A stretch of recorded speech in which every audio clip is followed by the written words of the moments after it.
बाबा साहब की जो मातृ संगठनाएं थी, समता सैनिक दल, भारतीय बौद्ध महासभा और आरपीएफ, बाबा साहब के आंदोलन में युवा वर्ग उदासीन थे। लोग बोल रहे हैं कि संविधान को खतरा है। तो सर, आपकी राय क्या है इसमें? संविधान को सच में आज खतरा है? तो समाज में डेमोक्रेसी न होने की वजह से समाज में सक्सेस के बारे में गड़बड़ी हुई। सच्चा अम्बेडकरवादी किसको बोले? और सर, आंदोलन का मतलब क्या? बाबा साहब के हिसाब से कार्यकर्ता भी कैसा होना? जय भीम, जय संविधान। मैं हर्षल डांगे, एचडी टॉक में आप सभी का स्वागत है। हमारे साथ है एडवोकेट रवि सागर डंबारे सर, इंडियन अलायंस मूवमेंट तथा आम्बेडकराइट बुद्धिस्ट सोसाइटी के फाउंडर है।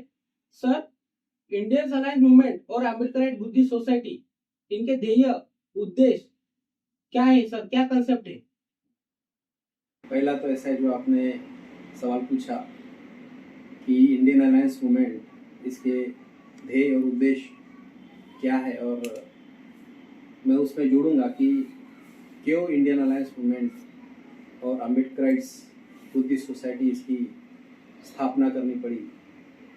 उसके पीछे बहुत बड़ा लंबा इतिहास है। इतना बड़ा लंबा इतिहास नहीं बताऊंगा, लेकिन इंडियन अलायंस मूवमेंट मतलब भारतीय गठबंधन आंदोलन और अम्बेडकराइट्स बुद्धिस्ट सोसाइटी, ये दोनों जो संस्था है, इसको हमने विंग घोषित की है, जो बाबा साहब की जो मदर ऑर्गेनाइजेशन है, जिसको हम मातृ संगठन कहते हैं। और वो जो विंग है वो बाबा साहब का RPI, the Buddhist society of India और समता सैनिक दल, इन संस्थाओं की ये विंग है। उसी तरह से बाबा साहब ने जो है और भी कुछ संस्थाएं जो स्थापन किया था, जैसे डिप्रेस्ड क्लासेस इंस्टीट्यूट, जिसको मराठी हिंदी में कहेंगे बहिष्कृत हितकारिणी सभा। दूसरा है समाज समता संघ, इसके बाबा साहब अध्यक्ष थे। 1927 में बाबा साहब ने इसको स्थापन किया। उसके बाद है डिप्रेस्ड क्लासेस इंस्टीट्यूट हो गया, इंडिपेंडेंट लेबर पार्टी, और उसके बाद शेड्यूल कास्ट फेडरेशन। उसके बाद है schedule caste student federation, all India schedule caste student federation. उसके बाद people's education society, the Buddhist society of India, Samata Sainik Dal और रिपब्लिकन पार्टी ऑफ इंडिया। और ये संस्थाओं का एक बहुत बड़ा फंटास्टिक संविधान है। हमने क्योंकि संविधान जो है ये छोड़ के रखे थे, हमने खाली संविधान को जो हमने सर पर लेके नाचा वो है भारत का संविधान। ऑफ कोर्स उसको नहीं छोड़ना है हमें, लेकिन जैसा बाबा साहब ने भारत का संविधान लिखा, तो उसी तरह से इन संगठनों का भी संविधान बाबा साहब ने लिखा। अगर बॉयलर्स आरपीआई के सब सेट थे, तो फिर संविधान अच्छा लोग बुरे, तो भारत का संविधान जो है उसी के ऊपर ये बात लागू नहीं होती। तो संविधान अच्छा लोग बुरे, यह क्राइटेरिया आरपीआई के संविधान, एसीटी और the Buddhist society of India के संविधान के ऊपर भी लागू होती है। और इस तरीके से बात थोड़ी सी इतनी सी छोटी सी थी कि संविधान अच्छा लोग बुरे, और अगर लोग अगर अच्छे हैं, तो बाबा साहब कहते हैं कि लोग अगर अच्छे हैं तो बुरे संविधान में से भी वो अच्छा अर्थ निकाल सकते हैं। तो यहाँ पर हमने ये पाया कि बाबा साहब के संविधान अच्छे हैं, Republican ACT Buddhist society of India, लेकिन इसको इस्टेब्लिश करने के लिए जो जद्दोजहद हमने करनी थी वो हमने नहीं की। और हमने जो जद्दोजहद किया, हमने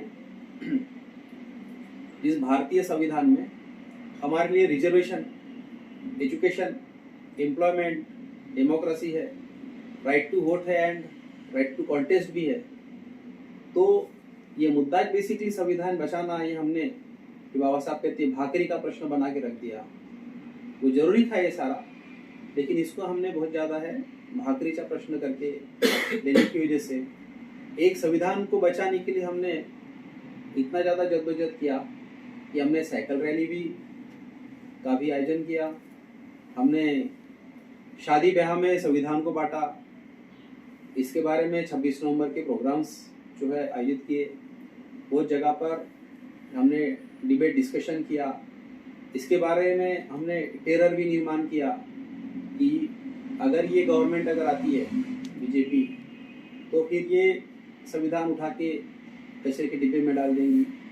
तो एक संविधान को बचाने के लिए हमने क्या कुछ जद्दोजहद नहीं किया, लेकिन ऑन द अदर हैंड हमारा इसमें डबल स्टैंडर्ड रहा कि हमने Republican party of India, SAT और ब्रिटिश पार्टी ऑफ इंडिया का संविधान को उस अर्थों से यह क्राइटेरिया, इसका जो अर्थ का एक्सपेंशन करना चाहिए कि संविधान अच्छा, आरपीआई का और लोग बुरे।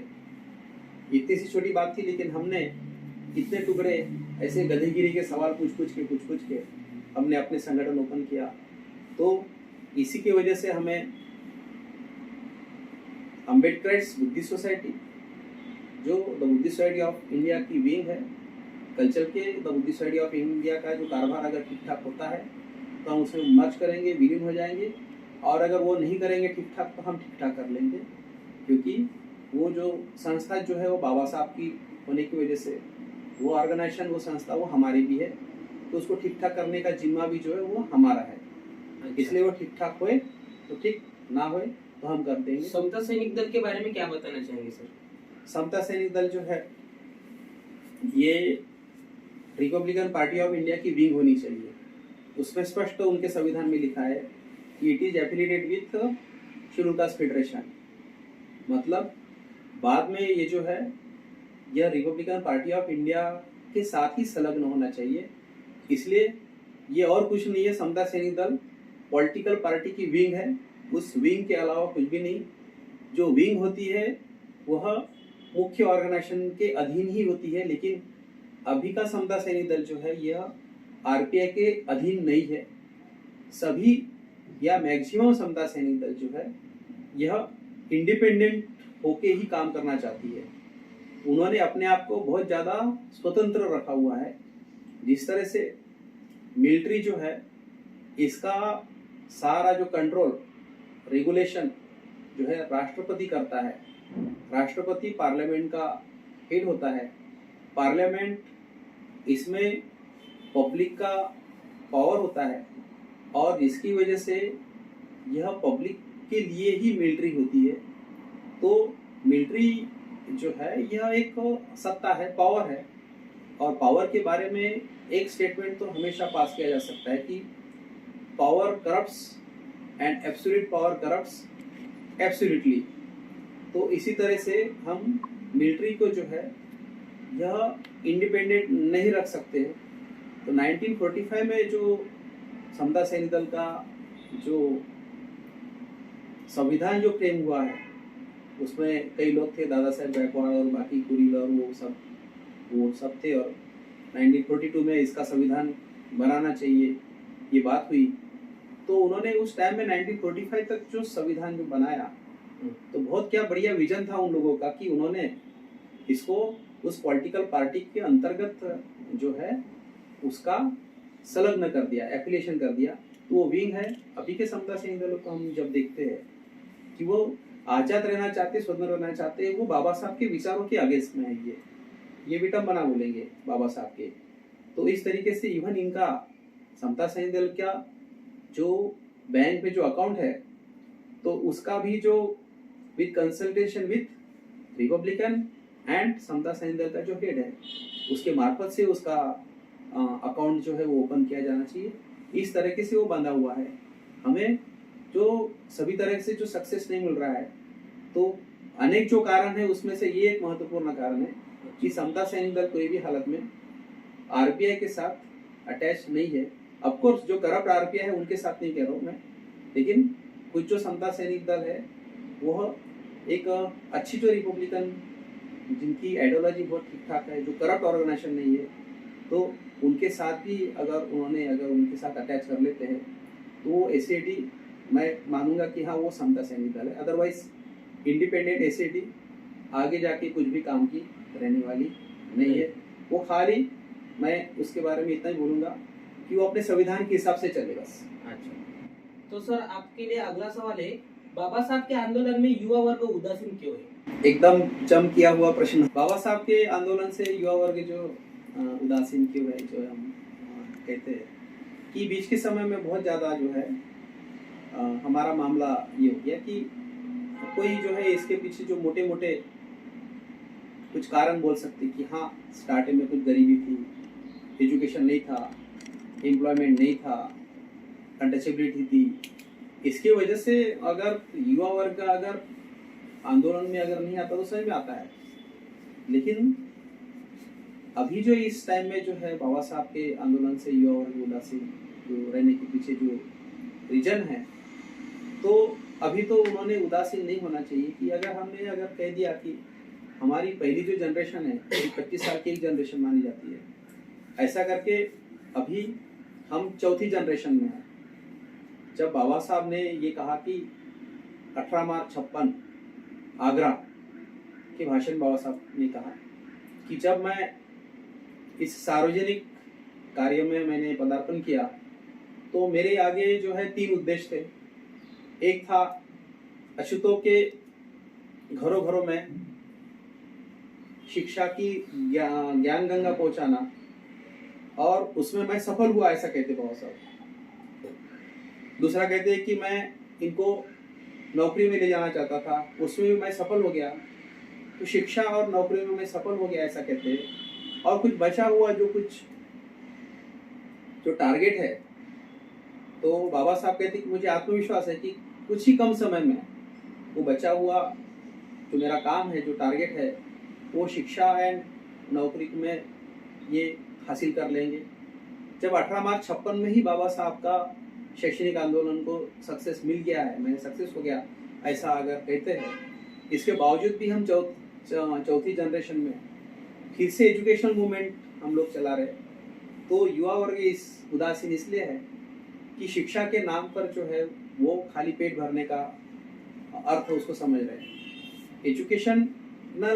एजुकेशनल मूवमेंट जो है, मतलब we have all run the movement of economical movement in the name of education movement. हमने आर्थिक मूवमेंट चलाई है शैक्षणिक मूवमेंट के नाम पर।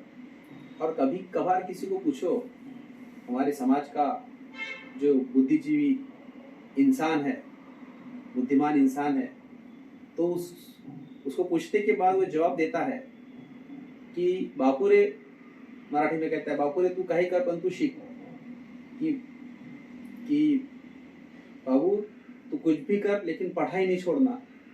ये इतने साल के बाद भी पढ़ाई नहीं छोड़ना, यह उसका उद्देश्य होता है कि भैया पढ़ाई करके तू सामाजिक कार्य करना, ये उद्देश्य नहीं होता। तू एजुकेशन ले और नौकरी करेगा, यह उसके स्टेटमेंट में से ध्वनित होता है। तो कुछ भी कर लेकिन तू एजुकेशन ले, ये तो ऐसी बात है जैसा कोई ब्राह्मण को बोलने जैसा। क्यों? तो शिक्षा का महत्व ब्राह्मणों को है एंड दूसरा एससी कम्युनिटी को है।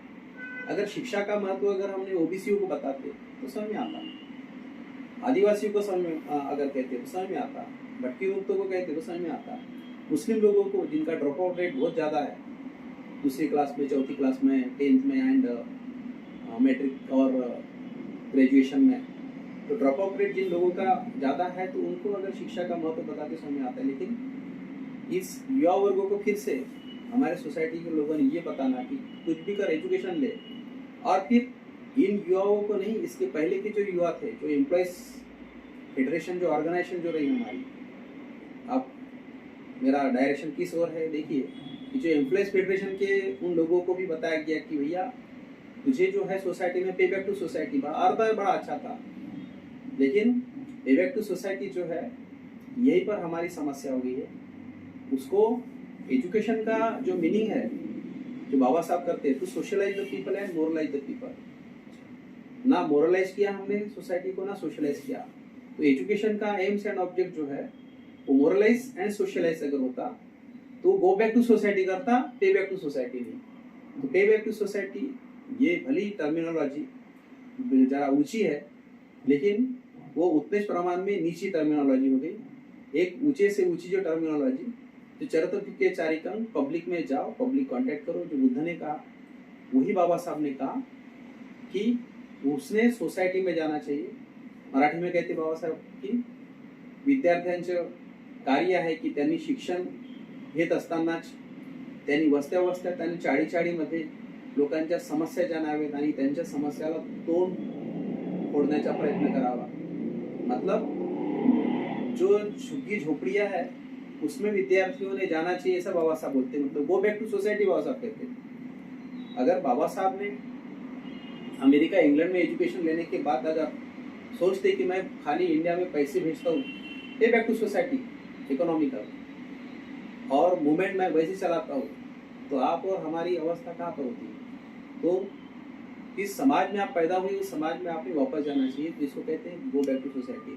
तो इस तरीके से ये जो युवा वर्ग जो उदासीन जो है, तो इनके बारे में बाबा साहब को उसी टाइम पे पता चल गया था, और एक संस्था को बाबा साहब ने कहा कि आप इतनी खस्ता हालत खाके अगर इन बच्चों के लिए इतना एजुकेशन एंड इतना लाइब्रेरी की सब व्यवस्था करते हो, तो ये पढ़ लिख कर नौकरी में जाने के बाद समाज के लिए क्या कुछ करने वाले हैं क्या इनसे आप कुछ एग्रीमेंट लिखवा लेते हो क्या। ये बाबा साहब ने एक महाकारुणिक इंसान, लेकिन उनको जो है ये बातें जो है वो पता चली, और पता चलने के बाद जो है वो कहते हैं कि वो आप कुछ एग्रीमेंट कर लेते हो क्या इनके साथ। ये बाबा साहब को दिखा था।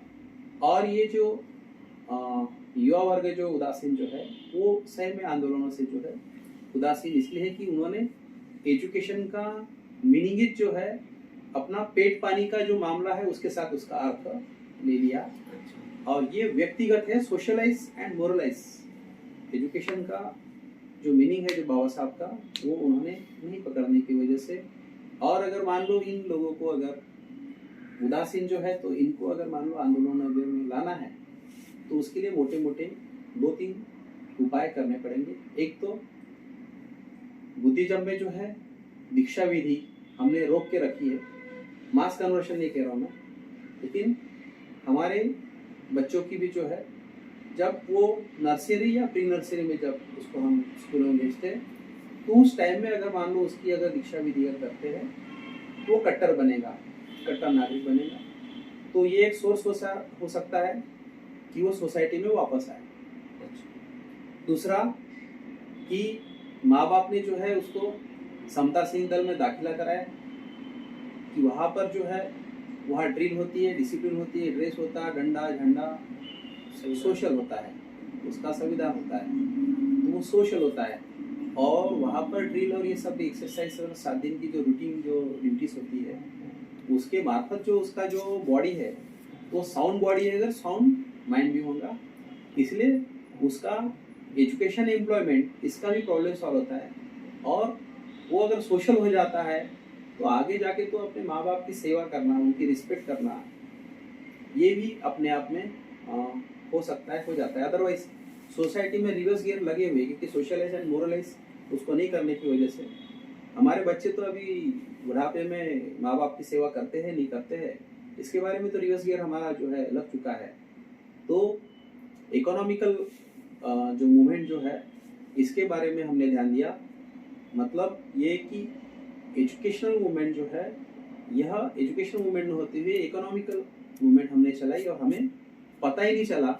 इकोनॉमिकल मूवमेंट को मेरा कोई विरोध नहीं हो सकता, ना बुद्ध का बाबा साहब, ना मेरा में कौन चीज हुई। वो तो बुद्ध ने तो सम्यक आजीविका में कह दिया, लेकिन बाबा साहब का इस इकोनॉमिकल मामले में एक फेमस स्टेटमेंट है, when conflicts occur between economics and ethics, victory is always with economy.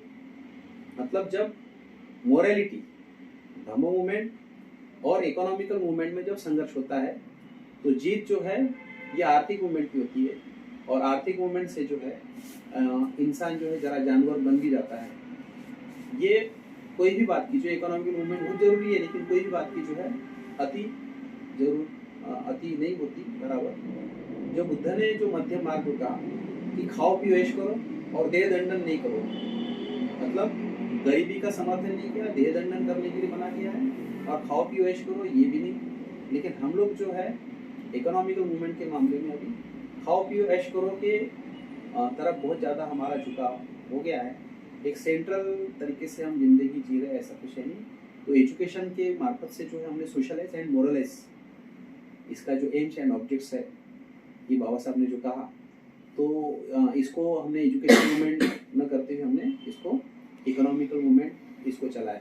तो इस तरीके से अगर इन बच्चों को अगर सोसाइटी में अगर लाना है तो एक तो इनकी धम्म दीक्षा कराओ घरगुती घर में, दूसरा समता सैनिक दल में, और तीसरा कि अगर ये सोसाइटी में अगर आए तो इनके लिए जो है हॉस्टल, स्कूलें, ये सोर्स जो है ये स्टूडेंट लाइफ में अगर हम लोग करते इनकी व्यवस्था, और उस टाइम में अगर हम बोलते कि नहीं हम जो हमारी जो ऑर्गेनाइजेशन चलाते हैं वो रिपब्लिकन हो, एसएडी हो, the Buddhist society of India, तो ऑफकोर्स इन्होंने ये ऑर्गेनाइजेशन एंड ये इंस्टीट्यूट चलानी चाहिए। कौन से? Orphanages, hostels. ये हॉस्टल से मिलेंगे हमें सोर्स, स्कूलों से मिलेंगे सोर्स। जिन स्कूलों में इनको अगर हम ये करते हैं, इनसे अगर एग्रीमेंट करते कराते हैं, इनको हम अगर सवाल पूछते हैं कि भैया आपको क्या बलूत मालूम है क्या, आपको अनटचेबिलिटी मालूम है क्या, आपको वतनदारी पता है क्या, आपको सोशल कॉन्शियसनेस ये पता है क्या, आपका इंस्पिरेशन टू फाइट इनजस्टिस ये पता है क्या, आपको एट्रोसिटीज पता है क्या, ये जो सवालात है यह भी इन लोगों से पूछना बहुत जरूरी है। इनसे बहुत दूर दूर तक इन लोगों का नाता नहीं होने की वजह से इनको अगर हम लोग अगर हेल्प करते हैं, क्योंकि स्टूडेंट्स ये कम्युनिटी जो है कम्युनिटी बन गई है, ये स्वार्थी कम्युनिटी होती है, खाली उनका उस प्रमाण में एज रहते हैं, वो करे एंजॉय करे ये सब करे, लेकिन बहुत कम समय में जो है सामाजिक जो दायित्व है, आंदोलन जो बाबा साहब का जो है उसमें वो आना चाहिए। जिस तरह से 16वें साल में बाबा साहब ने एजुकेशन फॉर व्हाट, तो सोशलॉजी एंड इकोनॉमी इसलिए मेरी समाज की व्यवस्था ऐसी क्यों बनी, और इकोनॉमी कैसी मेरी गरीबी व्यवस्था क्यों है मेरे समाज की।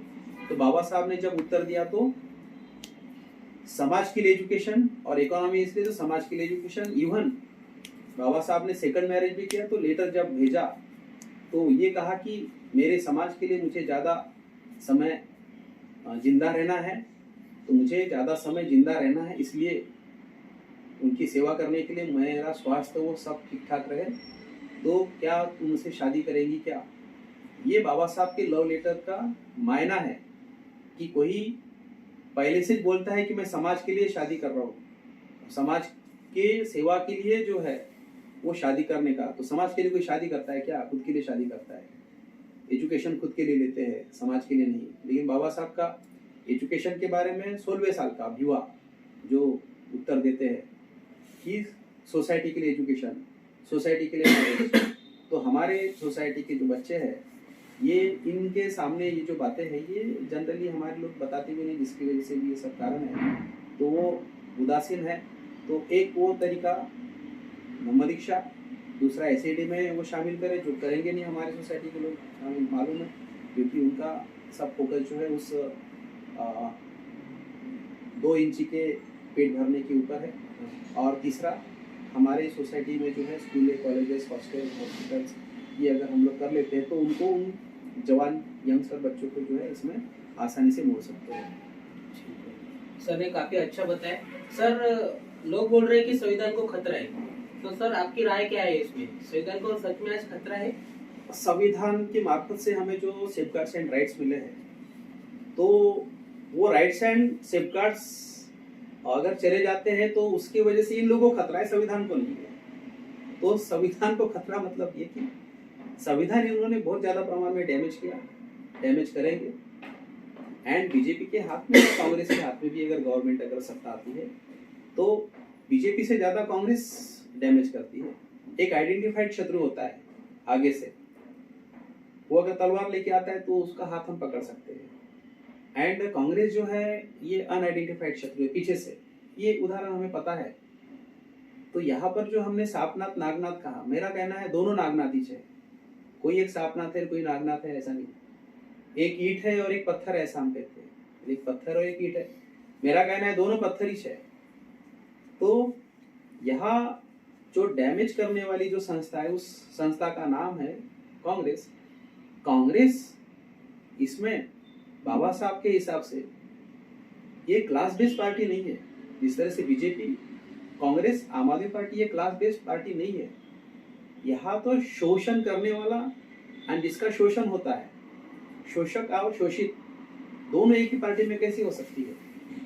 तो इस तरीके से ज्यादा डैमेज करने वाला जो इंडिया का जो अभी जो कारभार चल रहा है हमारे लोगों का, कि बीजेपी के हाथ से हम उठाएंगे एंड संविधान जो है कांग्रेस के हाथ में दे देंगे, और ज्यादा डैमेज करने वाला है, जो ज्यादा डैमेज करने वाला है उसके हाथ में हम संविधान देने की विचार में। तो आपका नंबर कब आएगा?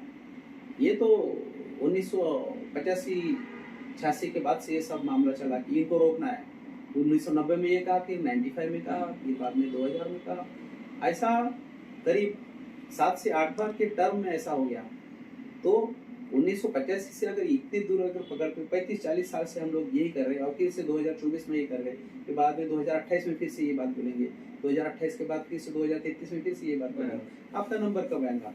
संविधान जो है इसको डैमेज करेंगे, बात सही है, लेकिन संविधान जो है यह कितना भी अगर डैमेज करते हैं तो इसकी एक एक इंस्टीट्यूशन को अगर तोड़ते तोड़ते अगर इन लोगों ने अगर तोड़ते तोड़ते भी अगर खत्म कर दिया जाए इन लोगों ने, तब भी इनको तोड़ते तोड़ते खत्म करने के लिए अभी यहाँ से आप 35 साल फिर से पकड़ो, 35 साल तक संविधान जो है पूरा खत्म करने के लिए इनको लगने वाला है। तो आपको अपना काम करने के लिए, बाबा साहब के हिसाब से काम करने के लिए 35 साल का समय और लग जाता है। वो ये बात मैं इसलिए कह रहा हूँ कि मैक्सिमम जो इंस्टीट्यूशंस जो है, फिर वो जुडिशरी की इंस्टीट्यूशन हो, पुलिस प्रशासन की हो, या वो पार्लियामेंट की हो, या कंट्रोलर की हो, अकाउंटेंट कंट्रोलर की हो, तो मैक्सिमम जो इंस्टीट्यूशन जो है सोसाइटी में जो है या इंडिया में जो है ये डेवलप हुई है। इन इंस्टीट्यूशन को अगर मान लो डेवलप जो हुई है, इनको अगर ब्रेक करना है तो ब्रेक करने के लिए जो है इसको एक स्टेप बाय स्टेप ब्रेक करना पड़ता है। और उसके लिए जो है मैं जब कैलकुलेशन करता हूँ तो 35 साल और टाइम लगता है। तो बाबा साहब का जो संविधान है इसमें से हमें जो सेफगार्ड्स एंड राइट्स मिल रहे हैं, इतना ज़्यादा उन्हें डैमेज कर दिया और डैमेज करेंगे, इसके बावजूद भी हमें जो सेफगार्ड्स एंड राइट्स है ये इतने ज़्यादा है कि आप अपना जो काम है वो सिस्टमेटिक करते रहो। बाबा साहब ने जिस टाइप से अपना जो काम किया, जिस वक्त ब्रिटिशर्स का जो लॉ था, लॉ एंड ऑर्डर, तो ब्रिटिशर्स के मार्फत से बाबा साहब जो कुछ काम कर रहे थे, तो वो जो लॉ एंड ऑर्डर जो है, जो राइट्स एंड सेफगार्ड जो है वो बहुत मिनिमम थे, ब्रिटिशर्स के राज के टाइम में थे। वो ब्रिटिशर्स का फायदा हुआ हमें, लेकिन वो नहीं के बराबर था। और वो जो नहीं के बराबर में बाबा साहब ने अपना काम कर लिया और कारवा यहाँ तक ला के रख दिया। तो उनके मार्फत से हमें जो सेफगार्ड्स एंड राइट्स जो मिले ब्रिटिशर्स के, वो बहुत नहीं के बराबर में बाबा साहब ने इतना किया। अभी के समय में संविधान के मार्फत से जो सेफगार्ड्स एंड राइट्स है वो मोर देन सफिशिएंट है ब्रिटिशर्स के सेफगार्ड्स एंड राइट्स के अगेंस्ट में।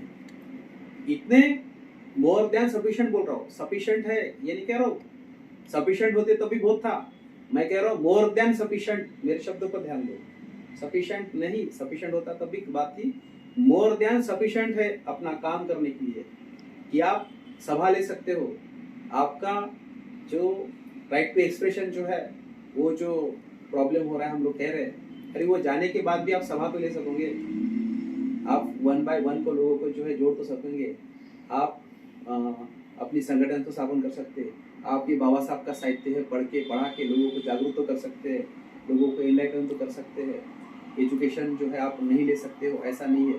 तो ये करने के लिए आपको बहुत लंबा चौड़ा समय मिल रहा है, और आप जो है इसके बावजूद भी आपको जो बहुत बड़ा जो पावर और हथियार जो बाबा साहब ने जो रिवॉल्यूशनरी जो ताकत दी है, तो आप धर्मांतर धम्म दीक्षा का जो है सपाटा लगा सकते हैं।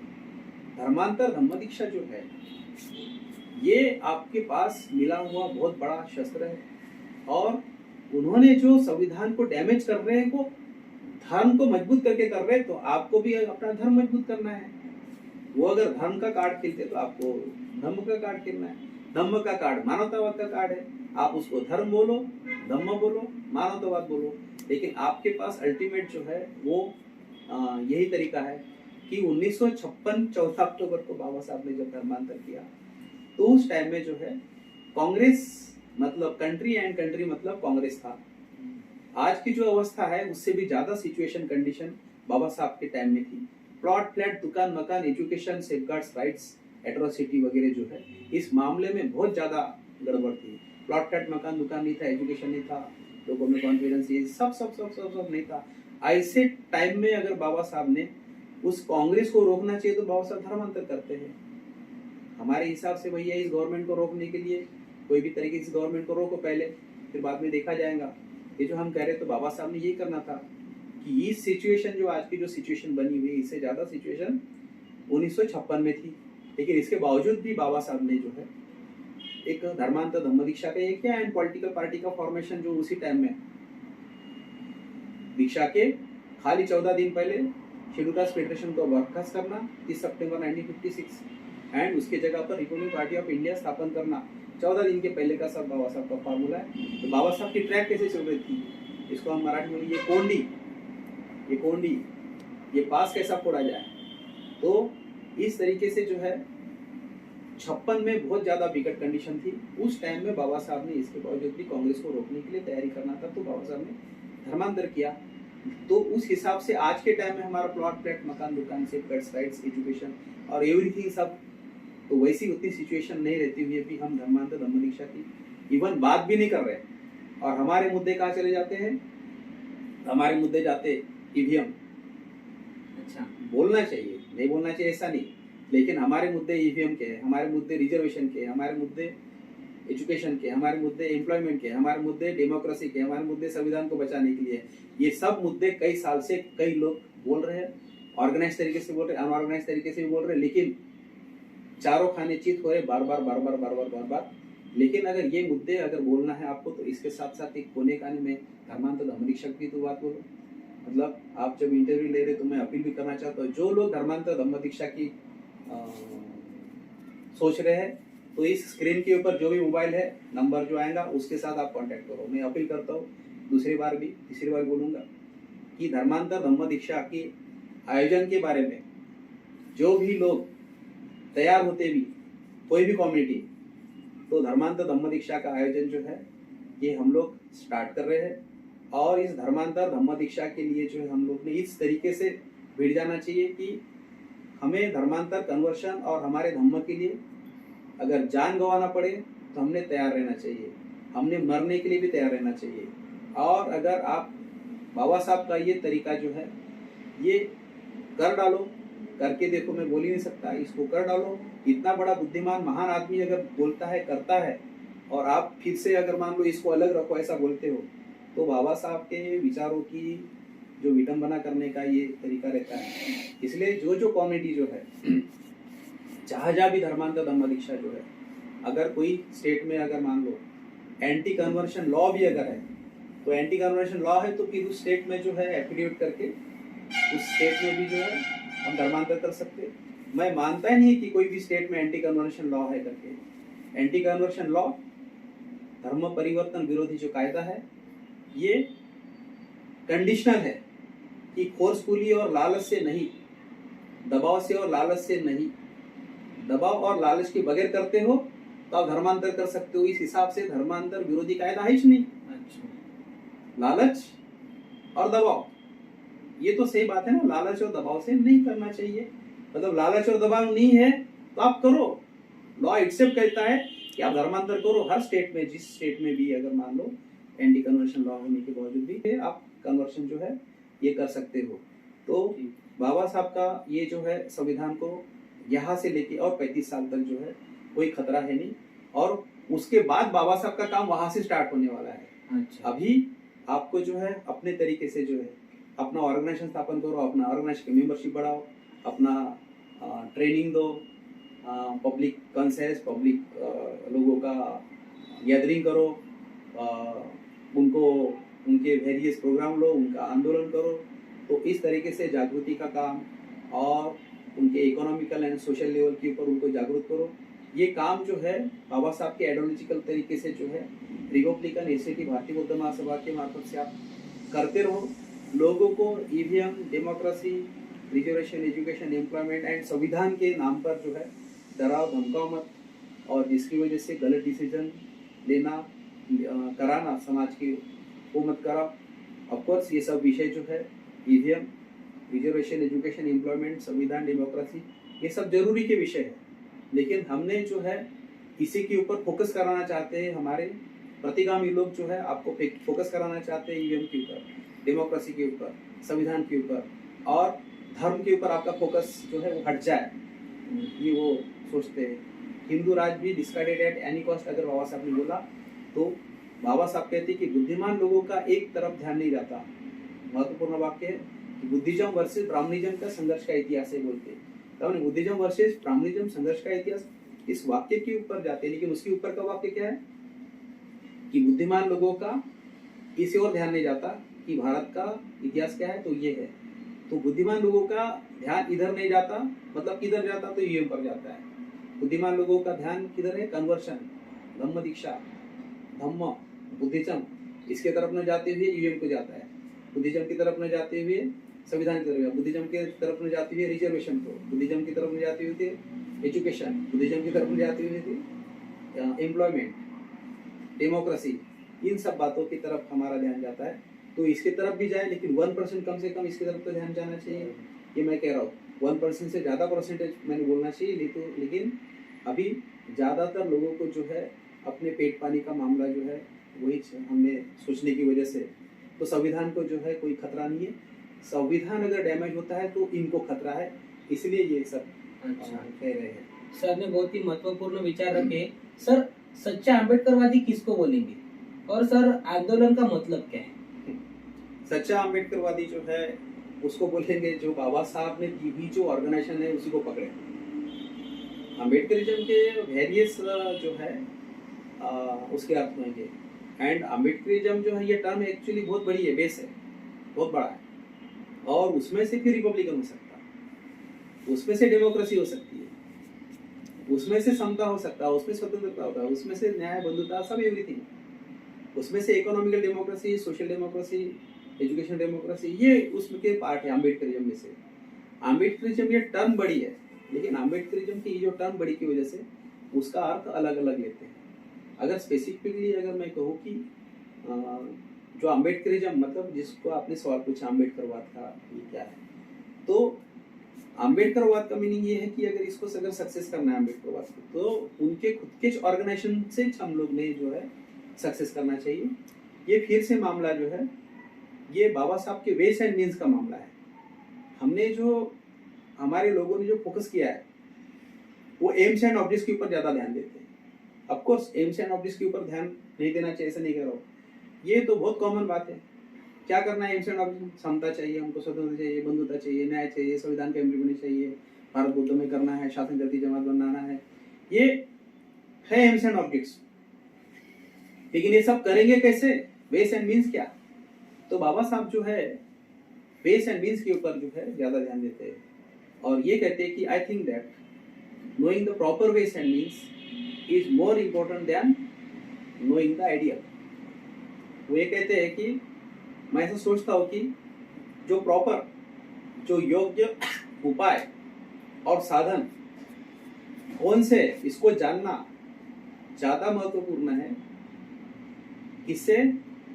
तो उपाय मतलब ये ध्येय और धोरण, ध्येय और उद्देश्य को जानने से ज्यादा जरूरी है किस तरीके से, किस उपाय से और किस साधनों से उसको इस्टेब्लिश किया जाए। If you do not know the real ways and means, बहुत सब कहते हैं, if you do not know real ways and means all your shots are sure to be misfires. सब मिसफायर्स हो रहे, सभी के सभी मिसफायर्स हो रहे। क्यों? तो रियल वेस एंड मीन्स न जानने की वजह से। तो फिर वेस एंड मीन्स जो है ये उनके वेस एंड मीन्स, जैसा कि मैंने पहले कहा कि संविधान अच्छा लोग बुरा, आरपीआई का संविधान अच्छा, ये साधन है, वेस एंड मीन्स है। और ये समता सैनिक दल, ये the Buddhist idea of India, ये साधन ही है। धर्मांतर, धर्मादीक्षा, कन्वर्शन, ये साधन है। ये इस साधनों से जो है हम लोग जो है अम्बेडकर को स्टैब्लिश कर सकते हैं। और करीब ये 300 साल से एक मामला चल रहा है कि जब से दुनिया की यूनिवर्सिटी बनी, ये मामला, ये कॉन्फ्लिक्ट पहले भी था बुद्ध के जमाने में, एशियन टाइम से, लेकिन जब से यूनिवर्सिटीज बनी एंड एजुकेशन के मार्फत जो है लोग जो पास में आए, और पर्टिकुलर वेरियस जो प्रोफेसर्स है और जो तत्ववेत्ता और थिंकर्स है, इन लोगों ने जो कुछ भी मूवमेंट चलाई, तो उन्होंने सबसे ज्यादा फोकस किया एम्स एंड ऑब्जेक्ट्स पर। और वो एम्स एंड ऑब्जेक्ट्स के ऊपर जब फोकस कर रहे थे, तो कुछ लोग ऐसे थे, मुट्ठी भर लोग, तो मुट्ठी भर लोग कह रहे थे कि भैया आपका एम्स एंड ऑब्जेक्ट्स तो डिसाइडेड है, लेकिन आपका जो वेस एंड मीन्स जो है, वेस एंड मीन्स ये भी ठीक ठाक होने चाहिए। और हुआ ये कि वो जो एम्स एंड ऑब्जेक्ट्स की जो चस्का है, ये हमारे सोसाइटी के बहुजनवादी लोगों को भी लग गया कि नहीं, बाबा साहब का जो मिशन अधूरा हम करेंगे पूरा, साधन ये ले लेंगे, मीन्स ये ले लेंगे। तो बाबा साहब का जो साधन है, जो बायलास अगर वहां पर अगर रेडी है तो उसी साधनों से आप कर सकते थे और उसी साधन से करना चाहिए। जिस तरह से बुद्धा और कार्ल मार्क्स में बाबा साहब कौन से साधनों से, अगर सामाजिक दुख को अगर नष्ट करना है तो सामाजिक दुख को नष्ट करने तो मार्क्स भी कहता है, जिस तरह से बुद्ध कहते हैं तो मार्क्स भी कहता है। और सामाजिक दुखों के ऊपर जो है उसके पास उपाय नहीं है, ऐसा नहीं, उपाय है। भले ही वो रक्त रंजित है, क्लास कॉन्फ्लिक्ट है, और रक्त रंजित के बाद वो शॉर्टकट है, लेकिन बाबा साहब बोलते shortcut is dangerous and long cut is safest. इसलिए ये जो साधन है वो सही नहीं मार्क्सवाद का। सोशल सॉरोस, सामाजिक दुखों को नष्ट करने के लिए जो है ये लॉन्ग कट नहीं है।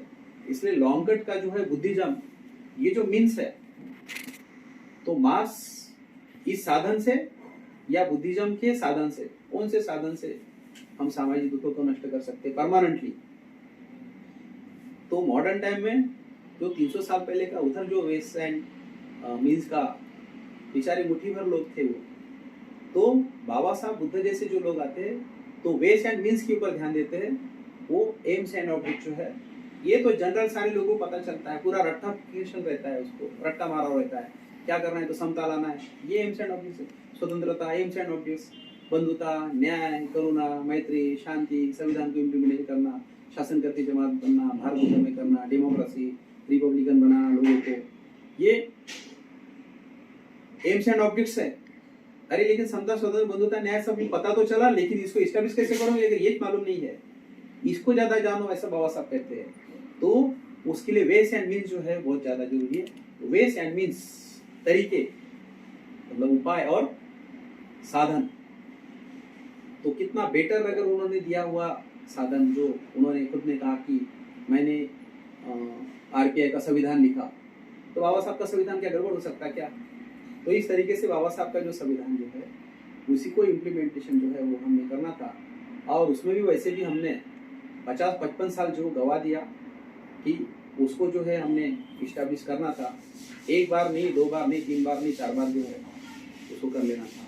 सर आपको अगला सवाल यह है कि समाज में डेमोक्रेसी न होने की वजह से कुछ समाज में सक्सेस के बारे में गड़बड़ी हुई क्या? हाँ, ऐसा है कि समाज में डेमोक्रेसी, आपका ऐसा सवाल है, डायरेक्ट समाज में डेमोक्रेसी नहीं आती। समाज में डेमोक्रेसी जो है यह ऑर्गेनाइजेशन के द्वारा लाई जाती है, क्योंकि ऑर्गेनाइजेशन जो चलाते हैं यह आइडियोलॉजी के बेस के ऊपर ऑर्गेनाइजेशन चलते हैं। बशर्ते मैं ये कहूँगा कि वह ऑर्गेनाइजेशन यह आइडियोलॉजी के बेस के ऊपर चलना चाहिए। जो चलते हैं हमें ऐसे लगता है लेकिन नहीं करते, और उसी आइडियोलॉजी में जो है उस आइडियोलॉजी का एक पार्ट है डेमोक्रेसी। डेमोक्रेसी को कुछ लोग आइडियोलॉजी समझ लेते हैं, तो आइडियोलॉजी का पार्ट है।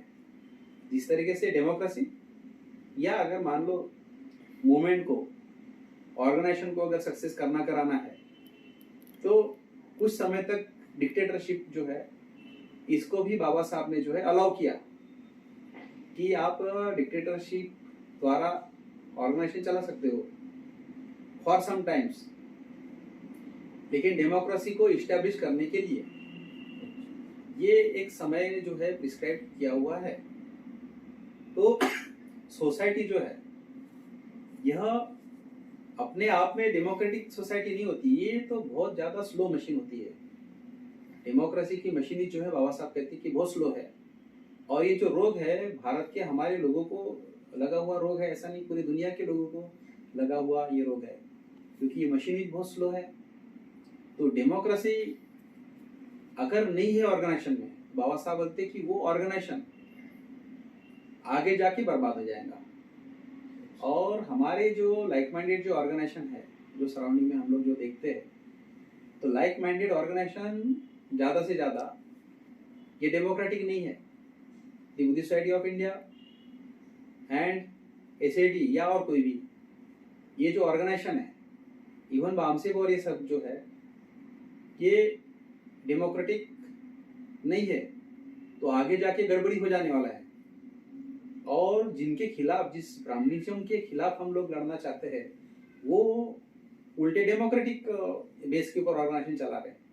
उनका सर संघचालक बदलता है, सरकारी विभाग के उसमें एडिशन होते हैं। तो हमने जो है उनसे कुछ सीखना है ऐसा नहीं है। ये तो बुद्ध ने कहा कि आपका जो आइडियोलॉजी है वो आइडियोलॉजी आपका नेतृत्व करेगा, कोई एक इंसान जो उत्तराधिकारी नहीं रहेगा, ऐसा बुद्ध ने कहा, बाबा साहब ने भी कहा। और हम लोग जो है एंटी डेमोक्रेटिक ऑर्गेनाइजेशन चला रहे हैं, या तो फिर घरानेशाही चलाते हैं लोग। घरानेशाही चलाना ये तो बाबा साहब के विचारों के एकदम अगेंस्ट में है। टोटल विडम्बना, टोटल टोटल टोटल।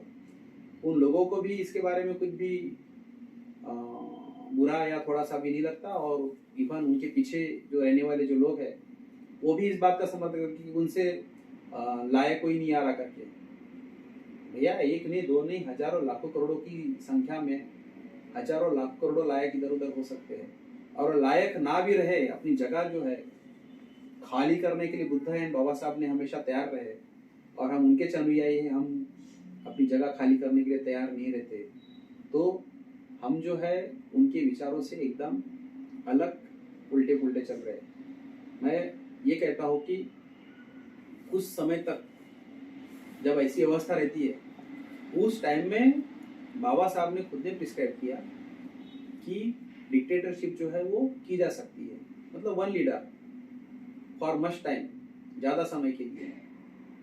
और जॉर्ज वॉशिंगटन का बाबा साहब ने जब रेफरेंस दिया, तो बाबा साहब कहते कि अगर वो प्रेसिडेंशियल इलेक्शन के लिए अगर मान लो 10 बार भी अगर इलेक्शन में खड़े होते, तो वो तो उन अमेरिकन लोगों का भगवान बन बैठा था ना, तो वो तो 10 बार भी चुन के आ सकता था। लेकिन जब उसके पास प्रेसिडेंट के इलेक्शन के लिए लोग जब गए, तो उसे मना कर दिया। जिन ऊंचे सिद्धांत और तत्वों के लिए हमने ये सब संघर्ष किया, तो ऐसे में मैं फिर से इलेक्शन लड़ूं, प्रेसिडेंट बनूं, ये मुझे गवारा नहीं, ऐसा उसने कहा। बाबा साहब ने बताई बात को। और फिर बाद में लोगों के कहने के ऊपर वो इलेक्शन में खड़ा हुआ 2 टर्म, लेकिन तीसरे टर्म के लिए भी जब लोग गए तो उसने डायरेक्ट मना किया। तो घरानेशाही का 2 टर्म ठीक है, 3 टर्म ठीक है, 4 टर्म ठीक है, लेकिन अनलिमिटेड टर्म कहाँ ठीक है? फिर वो घरानेशाही का रहे या नॉन घरानेशाही का। तो इस तरीके से हमारे टाइप के जब हमारे लेवल के जब आएंगे, और तब मैं अपना पद जो है वो खाली करूंगा। मुझे ऐसा कोई नजर नहीं आता जो हम ऐसा कह देते हैं, तो ये बहुत बड़ी मौकरी है। हमने ये सोचना चाहिए कि हमने लोगों को तैयार करना चाहिए, और तैयार करते वक्त ऑफकोर्स ये होगा ना, क्योंकि आप अगर लोगों को तैयार करते हो तो आप अपने आप को भी अपडेट करते रहते हो, तो कभी भी कोई तैयारी नहीं होगा ना। इसलिए आपसे जो 19-20 भी अगर कोई है नॉलेज में, बुद्धिमत्ता में, आचरण में, तो आपने उसको हैंड ओवर कर देना है। और आपने हैंड ओवर करने के बाद वो करते करते सीख जाएगा ना, आपको भी ओवरटेक कर लेगा वो। 1 नहीं, 2 नहीं, हजारों लाखों। कहा 1 नहीं मिलता है, 1 लायक नहीं मिलता है, ऐसा बोलते, हजारों लाखों मिल सकते हैं, बशर्ते आप वहां से हटने के लिए जो है वो तैयार रहना चाहिए। इसलिए ऑर्गेनाइजेशन में जो डेमोक्रेसी है, फॉर सम टाइम्स इसको बाबा साहब ने परमिट किया, लेकिन लॉन्ग टर्म के लिए बाबा साहब ने, और आजन्म इसके लिए बाबा साहब ने इसको प्रिस्क्राइब नहीं किया। ऑर्गेनाइजेशन में डेमोक्रेसी नहीं रहेगा तो कल जाके वो ऑर्गेनाइजेशन बर्बाद हो ही जाएगा। इसका स्पष्ट जिक्र जो है बाबा साहब ने किया हुआ है। और अच्छे काम की जो शुरुआत है, बाबा साहब कहते हैं अच्छी काम की शुरुआत जो है बहुत पहले से स्टार्ट करनी पड़ती है। और क्योंकि ये अच्छा काम है, जिसकी वजह से इसकी शुरुआत जो है बहुत पहले से हमने कर लेना चाहिए, इसकी ओर हमने ध्यान देना चाहिए। अच्छा, तो इस तरीके से ऑर्गेनाइजेशन में डेमोक्रेसी जो है ये होनी चाहिए। इसमें बड़ी भ्रांति है कि अभी हम लोग क्या करते हैं कि बहुत पहले से जो है हमने ऑर्गेनाइजेशन स्टार्टिंग से डेमोक्रेटिक वे के ऊपर हमने रखना चाहिए, ऐसा बोलते हैं। वो लोग डेमोक्रेसी की बात करते हैं वो खुद ही डेमोक्रेटिक नहीं होते। वो लोग डेमोक्रेसी की बात करते हैं कि जो खुद दूसरे को किसी को बोलने ही नहीं देते, वो नॉन डेमोक्रेटिक होते हैं। अंदर का स्वभाव उसका जो है डिस्पोजिशन वो डेमोक्रेटिक नहीं होता, डिक्टेटरशिप का होता है। लेकिन बस बाहर बाहर से जो है वो डेमोक्रेसी डेमोक्रेसी बोलते रहते हैं। मैंने ऐसे लोगों को पाया, ऐसे लोगों को देखा कि वो किसी ने अगर बात मतलब गवर्नमेंट बाय डिस्कशन बोलेंगे लेकिन कोई डिस्कशन करने देगा तो उसको रोक देगा और डेमोक्रेसी की बात बोल रहा है। तो ये बहुत ज़्यादा मिसमैच है सोसाइटी में। तो condition president for successful working of democracy, तो कंडीशन प्रेसिडेंट जो है तो सोसाइटी में आपको जो एनलाइटन करना पड़ेगा ना, वो कंडीशन प्रेसिडेंट जो है, जो पूर्ववर्ती जो शर्तें है, तो पूर्ववर्ती शर्तें को थोड़ा सा कर लो, थोड़ा सा देख लो। इसलिए गडबड अवस्था में मराठीमध्ये मरगळलेल्या अवस्थेमध्ये, मरगळलेल्या अवस्थेमध्ये कोई कहीं से भी स्टार्ट कर सकता। और यही हुआ रिपब्लिकन वाले जो हमारे लीडर जो है, उन्होंने जो सबसे पहला जो रिपब्लिकन जो टूटा वो कोई भी पद प्रतिष्ठा पैसा कीर्ति के लिए नहीं टूटा। उन्होंने बहुत ज्यादा कट्टरता से प्रोसीजर को फॉलो करने की सोची, बहुत कट्टरता से उन्होंने डेमोक्रेसी को फॉलो करने की सोची, बहुत कट्टरता से उन्होंने एक कलेक्टिव लीडरशिप की बात लाई थी जो प्रेसिडियम वगैरह है। प्रेसिडियम मतलब प्रेसिडेंट की बॉडी नहीं है, डायरेक्टर लोगों की बॉडी, संचालक लोगों की बॉडी। तो उन्होंने जो है, मैं हमेशा कहता हूँ कि अच्छा करने के चक्कर में इन लोगों से मिस्टेक हुई कि वहां पर कोई जो एक जो इंसान था, उन इंसानों में से एक ने जो है वहां पर अगर डिक्टेटर की अगर बात बोलते तो बहुत अच्छा था, क्योंकि सब विचार जो है उनको डेमोक्रेसी के बारे में मालूम होने की वजह से कलेक्टिव लीडरशिप के बारे में उन्होंने सोचा। डेमोक्रेसी के तरीके से रिपब्लिकन पार्टी ऑफ इंडिया को जो है उसको फॉर्म करना है। प्रोविजनल जो है बॉडी उन्होंने बनाया था और पब्लिक में से मेंबर बना के फिर ये आरबीआई की बॉडी चुनेंगे। ये जो कमाल की जो प्रोसीजर उन्होंने फॉलो किया, इसकी वजह से वो टूटे। तो प्रोसीजर, डेमोक्रेसी, ये जो प्रिंसिपल फॉलो करने के चक्कर में आरबीआई टूटी। पद प्रतिष्ठा पैसा एंड कीर्ति के लिए नहीं टूटी, और पद प्रतिष्ठा पैसा कीर्ति और सब बातों के लिए वो जो भी कुछ हुआ वो बाद में अपने आप होते गया। लेकिन स्टार्टिंग में जो है इन्होंने बहुत ज्यादा कट्टरता से डेमोक्रेसी और ये सब करने की वजह से हमारा जो ऑर्गेनाइजेशन टूटा। और आज भी उसी सिचुएशन में है कि टोटल सोसाइटी जो है वो डेमोक्रेटिक सोसाइटी नहीं है। अगर मान लो सोसाइटी अगर डेमोक्रेटिक नहीं है, जैसी सोसाइटी होती है वैसे पुलिस मिलता है, जैसी सोसाइटी होती है वैसे कार्यकर्ता मिलता है, जैसी सोसाइटी होती है वैसा भिक्खु मिलता है, जैसी सोसाइटी होती है वैसा लीडर मिलता है। तो सोसाइटी अगर नॉन डेमोक्रेटिक तो कार्यकर्ता भी नॉन डेमोक्रेटिक, सोसाइटी अगर नॉन डेमोक्रेटिक तो लीडर भी नॉन डेमोक्रेटिक, सोसाइटी अगर नॉन डेमोक्रेटिक तो भिक्खु भी नॉन डेमोक्रेटिक। वो संघ का मेंबर ही नहीं होता, संघ के साथ बंधन नहीं रहता। एक ब्राह्मण, बाबा साहब बोलते हैं, एक ब्राह्मण जो है, Brahmin is the law but bhikkhu is the not, bhikkhu is not the law. ऐसा स्टेटमेंट है बाबा साहब के। Brahmin is the law but bhikkhu is not the law.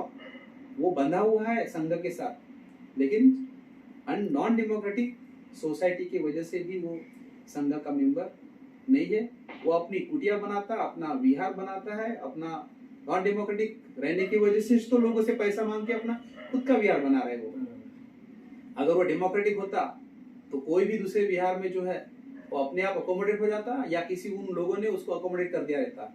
क्योंकि संघ बोल के वो तो ज्यादा लोगों के लिए एक विहार सफिशिएंट है, लेकिन एक आदमी एक विहार की सोच रहा है, एक आदमी या 4-5 लोग भिक्खु लोग जो है एक विहार के बारे में सोच रहे हैं, तो वो तो नॉन डेमोक्रेटिक है।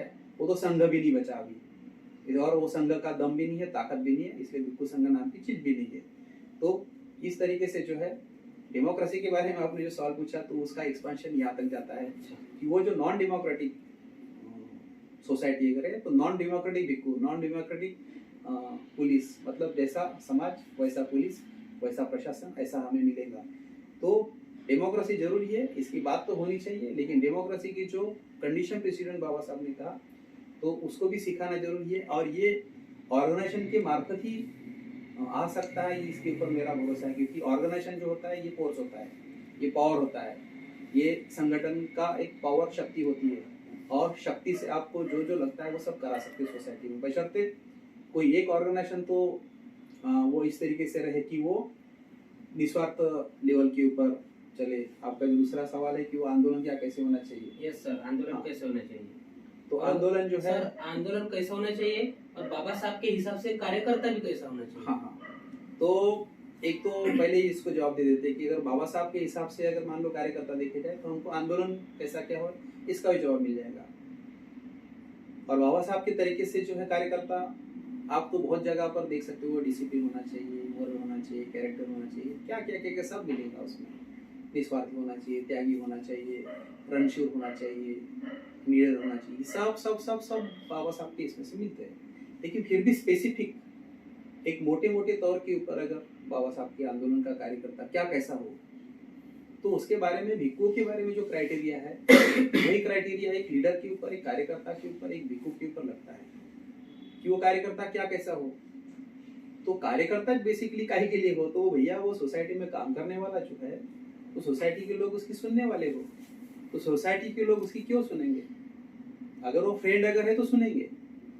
लोग जो सुनते हैं लोगों किसी की, तो फ्रेंड की सुनते हैं। इसलिए बाबा साहब का क्राइटेरिया यहाँ पर कार्यकर्ता कैसा हो, वो फ्रेंड होना चाहिए। तो फ्रेंड की सुनी जाती है।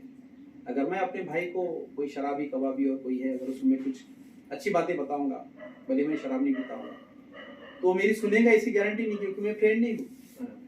सगा भाई हूँ तो क्या हुआ, फ्रेंड नहीं हूँ। लेकिन उसी का कोई दोस्त बहुत ज्यादा शराबी कबाबी और कौन से गलत बातों में लिप्त है, सट्टेबाज होगा कोई भी, उससे भी ज्यादा अवगुण धारण किए हुए है, लेकिन उसने अगर कह दिया कि आज से शराब बंद, तो ये बोलते यार तूने बोल दिया ना तो आज से बंद, उसकी सुनेगा वो, मेरी नहीं सुनेगा। क्यों? भले ही वो शराब भी हो लेकिन वो उसका दोस्त है।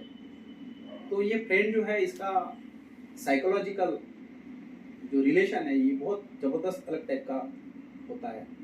इसलिए बाबा साहब के हिसाब से जो कार्यकर्ता है वो पहले तो फ्रेंड होना चाहिए, वो फिलोसोफर होना चाहिए। बाबा साहब कहते हैं द बुद्ध एंड धम्म के पहले पन्ने पर चाहिए, वो फिलोसोफर होना चाहिए। अनाड़ी लोग किसका मानते हैं? बुद्धिमान लोगों का। इवन बुद्धिमान लोग किसकी बात मानते हैं? बुद्धिमान की। तो वो फिलोसोफर होना चाहिए, ऐसा बाबा साहब कहते हैं। वो गाइड होना चाहिए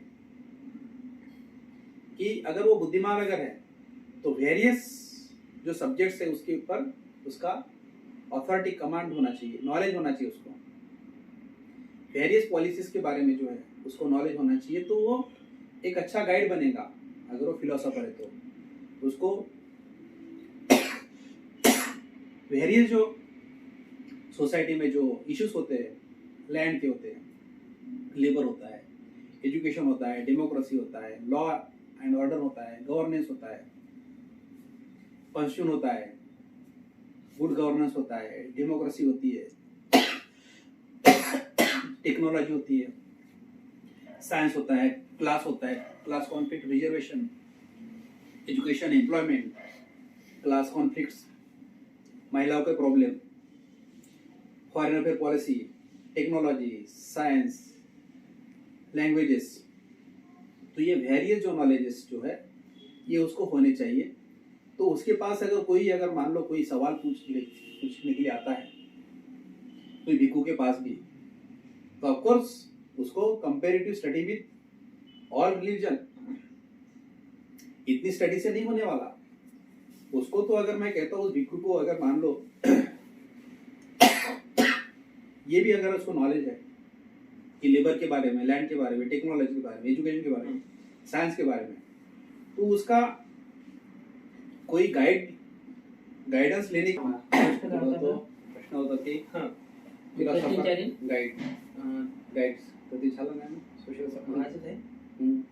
खोकला कंटिन्यू सुरू करो। तो वो गाइड होना चाहिए किसको? Land, labour, technology, science, government, good government, reservation, संविधान, ये इसके बारे में मैक्सिमम नॉलेज होना चाहिए। ना कि खाली उसको, इस भिक्खु को comparative study with all religion, इतने से नहीं चलता। तो वो गाइड होना चाहिए। बुद्ध के ज़माने में बुद्ध को और उन भिक्खुओं को खोजते थे लोग कि हमने किससे जाके डिस्कशन करना चाहिए, ऐसे लोग मुझे नजर नहीं आते। और बाबा साहब के जमाने में भले बाबा साहब के विरोधी थे, जैसे बुद्ध के जमाने में बुद्ध के विरोधी रहते हुए भी बुद्ध को खोजते थे चर्चा के लिए, भिक्खु को खोजते थे चर्चा के लिए, बाबा साहब के विरोधी होते हुए खोजते थे चर्चा के लिए, ये आदमी उठेगा और ये आदमी अब हमें एनलाइटन करेगा। तो पार्लियामेंट की बाबा साहब की जो फेमस ये है कि बाबा साहब उठते थे और फिर ऐसी उंगली करके जो बोलते थे, वही तस्वीर या स्टैचू बाबा साहब के जो नजर आते हैं, तो वो बाबा साहब को खोजते थे लोग। तो अगर वो सेमी फ्रेंड है, अगर फिलोसोफर है और गाइड है, तो लोग खोजेंगे।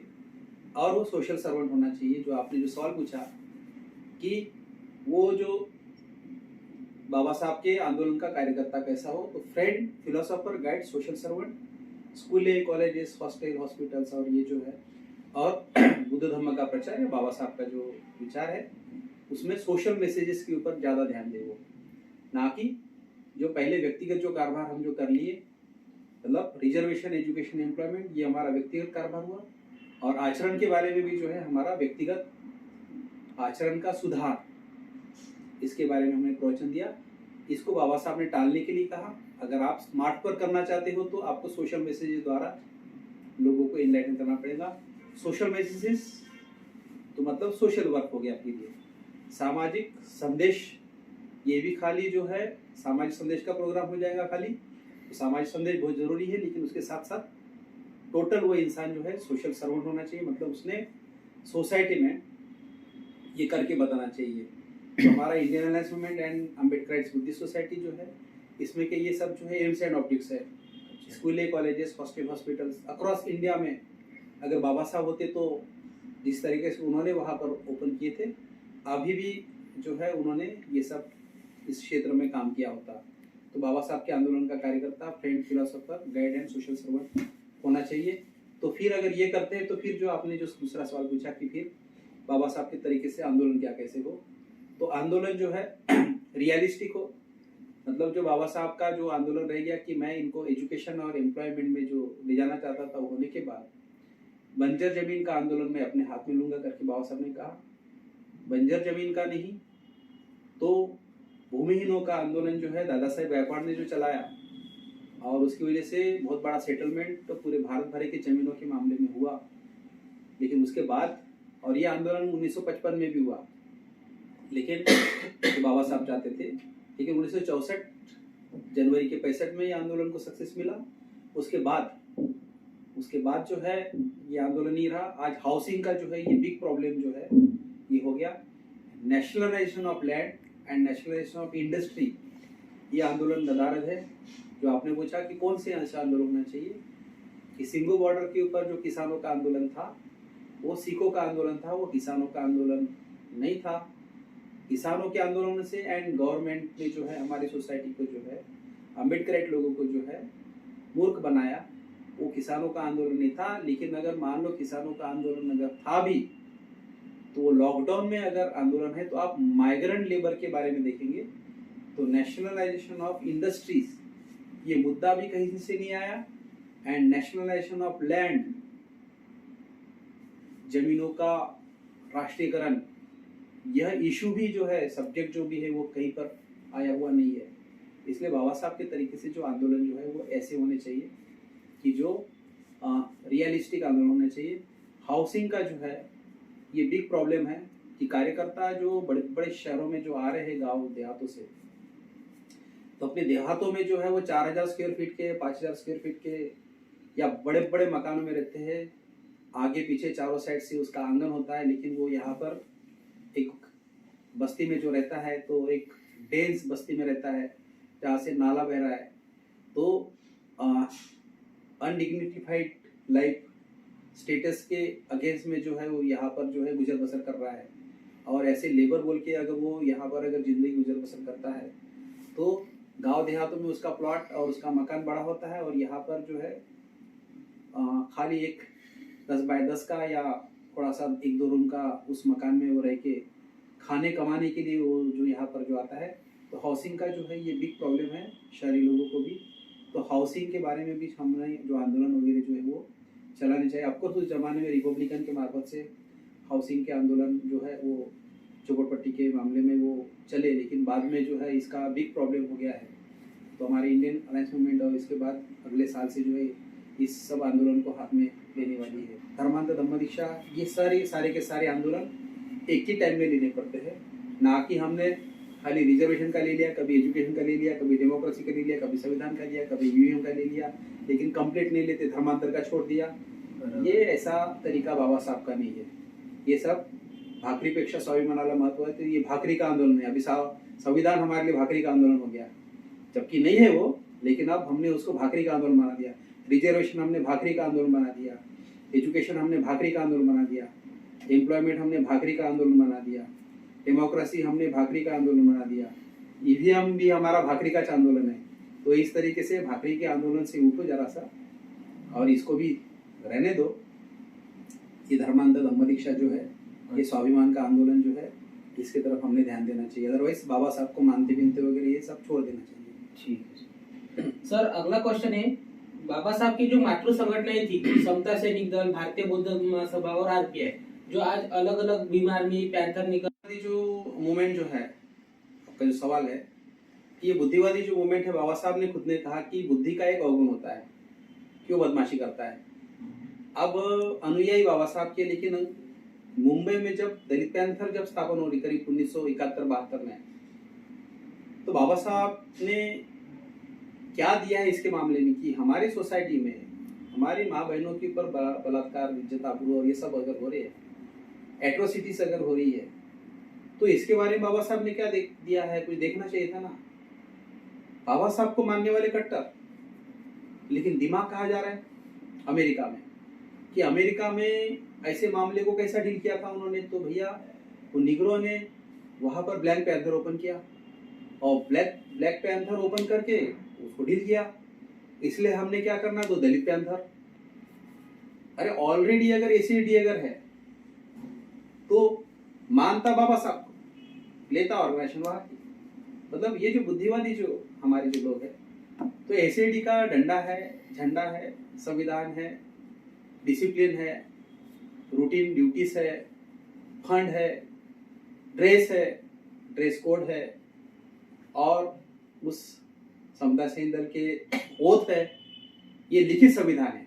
खाली नीला गमछा पहन लिया, थोड़ी सी दाढ़ी बढ़ा लिया, मूंछ बढ़ा दिया, वो बन गया बाबा साहब का एकदम बढ़िया कार्यकर्ता। उसने सर के बाल बढ़ा दिया, मूंछ, दाढ़ी, एक गमछा पहन लिया कि बस एक लड़ाऊ ऑर्गेनाइजेशन जो है, एट्रोसिटी का डील करने वाला ऑर्गेनाइजेशन जो है वो बन जाता है। तो ये तो आए और गए, लेकिन एसीडी जो है वो अभी भी है। और क्या कितने टुकड़े एसीडी के वगैरह, ये गधेगिरी का सवाल है, ये गधेगिरी का सवाल है। क्या कितने टुकड़े हैं, लेकिन उस टुकड़े में भी उनको उतने प्रमाण में संगठित रहते हैं। और ऐसा टुकड़े टाकड़े बोल बाल के जो है, उनके भी खुद के टुकड़े हो जाते हैं।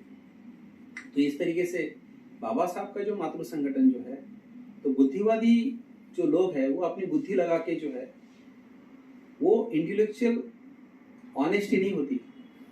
मतलब इंटेलेक्चुअल बुद्धिवादी ईमानदार नहीं होते। बुद्धि का अवगुण है कि बदमाशी करना जानते हैं। और इसीलिए बाबा साहब के जमाने के वो जो लोग हैं, वो अनाड़ी तो थे लेकिन समझदार थे। अब ये बुद्धिवादी तो है लेकिन बेवकूफ है, ऐसा मैं नहीं कहूंगा, आप ही समझो उसमें क्या होंगे। तो इस तरीके से बाबा साहब का the Buddhist society of India या रिपब्लिक पार्टी ऑफ इंडिया, तो इसको फिर से क्राइटेरिया अलग होता है कि वह अगर संविधान अच्छा, लोग बुरे, और अगर लोग अगर अच्छे हैं तो बुरी संविधान में से भी अच्छी बातें निकाल लेंगे। तो फिर हम अच्छे हैं ही नहीं। अगर अच्छे हैं तो हम रिपब्लिकन को इस्टेब्लिश करेंगे। अगर कोई इंसान अगर मानने और भी अगर मान लो एक बार कोशिश करता है, दोबारा क्यों नहीं किया, तीसरी बार क्यों नहीं किया, चौथी बार क्यों नहीं किया, पांचवी बार क्यों नहीं किया, लाख बार करना था। क्योंकि बाबा साहब ने जब बुद्धिज्म को इस्टेब्लिश किया, तो बाबा साहब ने नहीं कहा कितने टुकड़े बुद्धिज्म के, और बुद्धिज्म के 100 टुकड़े थे उस टाइम, बुद्धिज्म के 100 टुकड़े थे। तो इस तरीके से जो है बुद्धिज्म के इतने सारे टुकड़े हैं, तो बाबा साहब ने तो फिर अपना खुद का धर्म स्थापन करना था, जिस तरीके से हम अपना ऑर्गेनाइजेशन स्थापन करते हैं। तो इतने साल का 100 टुकड़े, और जब 72 में जब रिपब्लिकन के खाली 3 टुकड़े थे, और बाबा साहब ने जो है अगर 100 टुकड़े को इस्टेब्लिश किया, वो क्यों इस्टेब्लिश करते हैं और हम नहीं करते? तो बाबा साहब में नीतिमत्ता थी, हम में नहीं है। तो ये जो बुद्धिवादी जो लोग रहते हैं वो बदमाश होते हैं, मतलब नीतिमत्ता मोरालिटी की कमी रहती है। तो ये उसके पीछे रीजन है। और फिर बाबा साहब ने उस रिपब्लिकन पार्टी ऑफ इंडिया को स्थापित करने के लिए एक ओपन लेटर दिया, an open letter to the people of India, proposal for consideration to support RPI. Repeat करता हूँ, an open letter to the people of India, proposal for consideration to support RPI, मतलब भारतीय जनता को दिया हुआ खुला पत्रक। ये बार बार इसको हमने बोलने की वजह से भारतीय जनता को दिया हुआ खुला पत्रक इसकी हवा निकाल दिया। इसका अर्थ देखेंगे तो आपको मालूम पड़ेगा कि ओपन लेटर इसलिए दिया जाता है कि आप जल्दी से जल्दी इसको धारण करो। इस तरह से बुद्ध ने हमें जो धम्म दिया कि वो ओपन दिया कि आप इसको आबाद करो, बर्बाद करो या आबाद करो, लेकिन इसको जल्दी से जल्दी धारण करो, इसलिए बुद्ध ने धम्म जो है हमें ओपन दिया। तो उसी तरह से हमको अगर ओपन लेटर अगर बाबा साहब ने दिया तो इसको धारण करना यही एक उपाय था और दूसरा कोई ये नहीं था। और जिन लोगों ने कितना टुकड़े बोल के अगर अपनी ऑर्गेनाइजेशन खुद की जो अगर बनाई है तो बाद में उनके खुद के भी टुकड़े बनी गए। तो इस तरीके से बाबा साहब का जो है संविधान अच्छा, लोग बुरे। इसके बारे में जो है आरपीआई का संविधान, हम बुरे। इसके बारे में सोचे। और ओपन लेटर जो बाबा साहब ने जो दिया वो किस लिए दिया? तो एक जमाने में हम भी मूल निवासी वाले भोजनवादी और ये सब कारोबार हमने कर चुके हैं, लेकिन जब निरपेक्ष तरीके से जब हमने अच्छे से साहित्य को स्टडी किया, पढ़ा, सारा का सारा बिखरा हुआ जो कारोबार जो है हम इस्टेब्लिश कर सकते, इसको 15 साल में सारी जितनी टूटी फूटी ऑर्गेनाइजेशन को भी हम संगठित कर लेंगे और समाज को भी संगठित कर देंगे। तो ये हमारा टाइम बाउंड प्रोग्राम है। यहाँ पर हमारे इंडियन अलायंस मूवमेंट और इसके मार्फत से जो है 6 प्रकार की ट्रेनिंग है। विदाउट ट्रेनिंग से किसी को भी एंट्री नहीं दी जाती है। यहाँ पर विदाउट ट्रेनिंग से किसी को भी एंट्री नहीं है। Cadre camps and trainer training ये हमारा फुल फ्लेज में चलता है। यहाँ पर पॉलिटिकल पार्टी की भी ट्रेनिंग है एंड बुद्धिस्ट सेमिनरी का भी ट्रेनिंग है, लेबर ट्रेनिंग भी है, एसएडी की भी ट्रेनिंग है, बेसिक ट्रेनिंग है और सभी प्रकार की जो ट्रेनिंग है यहाँ पर। तो थ्रू ट्रेनिंग ये सब कारोबार है और खाली 15 साल का प्रोग्राम है। तो इस तरीके से आपने जो सवाल पूछा इंडियन अलायंस मूवमेंट और इसके ध्येय द्वारा उद्देश्य। धन्यवाद सर, काफी बहुत ही महत्वपूर्ण विचार रखे हैं सर आपने। सर ने बाबा साहब के जो वॉल्यूम है, speeches, writing as speeches, constitution debate, सब सर ने पढ़े हैं और यहाँ पे रुकता हूँ।